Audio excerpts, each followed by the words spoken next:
What's the matter with this? I call this representative government. It's Salvatore, Feldman, O'Reilly, Nelson. It's an Italian, a Jew, an Irishman, and a regular American. If anyone has made America laugh over the years, it's Norman Lear. He recently turned 100, and he still has miles to go and promises to keep. Welcome to I Love Liberty. This rootin' tootin' flag-waving celebration of America was produced in 1982, less than 10 years after the end of the Vietnam War, a war that nearly tore this country apart. I love liberty. It is as blissful a memory as I have. That's Norman Lear, arguably the most successful producer of situation comedies in television. Norman has always been committed to the promotion of free speech. Indeed, his political action group, People for the American Way, produced this special. Somehow Norman even found a way to have the late John Wayne, who supported the war, and Jane Fonda, who very publicly opposed it, sort of make nice on nationwide TV. I think that she's a little mixed up in her thinking, and I guess she feels the same about me. That's our right as Americans. I'm glad to live in a country where people are free to disagree, even if it's me some of them disagree with. A little lukewarm, but as symbols of national reconciliation go, not bad. Could you run that same special today? Oh, I am determined to find out. Norman Lear turned 100 a couple of months back. And when he talks about producing television specials now, he is not, I promise you, kidding. Half a dozen are in the works. We will be making 10 episodes of one of the shows.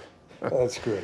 I love it. I love it. I love it more. Boy, the way Glenn Miller played. In his heyday, let's say 40 or 50 years ago, situation comedies, the big ones, drew tens of millions of viewers.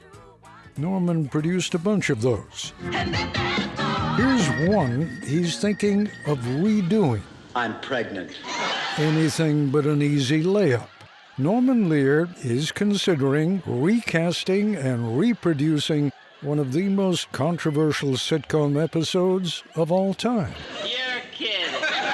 That episode of Maude was broadcast 50 years ago. A 47-year-old woman who fears that she and her husband may be too old to have another child. It's legal in New York now. And she's considering an abortion. We finally have the right to decide what we can do with our own bodies. All right, then will you please get yours into the kitchen? You're going to piss a lot of people off, Norman. You know that. Wouldn't it be interesting? Because I wouldn't change a word. The last moment of that show is something I remember as clearly as anything I ever had anything to do with. Just tell me, Walter, that I'm doing the right thing, not having the baby. And his response was, in the privacy of our lives, you're doing the right thing. In the privacy of our own lives, you're doing the right thing. CBS got thousands of letters. What do you think will happen this time around? They get tens of thousands. And then, of course, there was Archie. I know what Dr. Feinberg said. Feinstein, Feinberg, it all comes to the same thing, and I know that tribe. What made Archie Bunker so relatable was the likelihood that somewhere, at work, at the hairdresser, around the Thanksgiving table, If you liberals go on getting your way, we're all going to hear one big loud flush. That's the sound of the USA going down the toilet. every family had or knew someone like an Archie who made us cringe, Who are you calling you people? You people are you people. even as we stifled a laugh. You always managed to make us laugh, Norman, about the most dangerous things: racism, hatred, bigotry. Can you make us laugh today? If I were doing it today, Yes.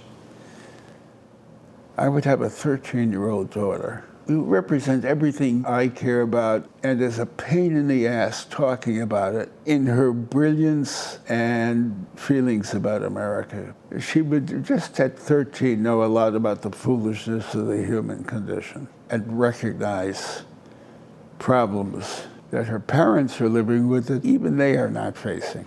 I have all the faith in the world in your creativity, but you're putting a lot on those slender shoulders. That 13-year-old's got a lot to carry. She isn't going to get us out of this mess, but she's going to help. We are more sensitive today about not doing things that would offend gay people. We are more sensitive today about not doing things that offend women or others of minority groups. That has to be a good thing. You say we have to be more sensitive today. You think we're not? I'm not sure I agree with that. Every office now has a department of someone who is there to make sure that others in the department don't go around offending one another. We didn't have that 50 years ago. Is that a good thing? Oh my God. My sense is there's something wrong, that we're living in a culture where that has to exist. That there is a role for a person to make sure that other people are being decent humans. It says something about the culture we live in. I'm getting the impression that what you're saying is we shouldn't need a department to make us be nice to one another. Yes. Yes, yes, yes. But your vehicle for getting us there has always been the ability to make us laugh at ourselves. The foolishness of the human condition. You're still going to do that? I pray so.